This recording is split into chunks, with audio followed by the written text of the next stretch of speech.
બધાય પોતપોતાનો ફોન કાઢી અને ફોનની ફ્લેશ લાઈટ કરો ભાઈ. જેને જેને બાબા સાહેબ વાલા હોય, રામજી ભાઈનો પુત્ર વાલો હોય, એ બધાય ફોનની ફ્લેશ લાઈટ કરે. આટલી ઓછી ફ્લેશ લાઈટ નો ચાલે મારો બાપ. આ મનોજભાઈ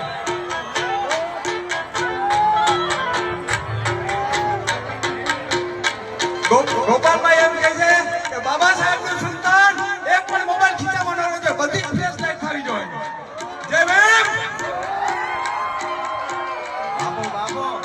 માટે બંધારણો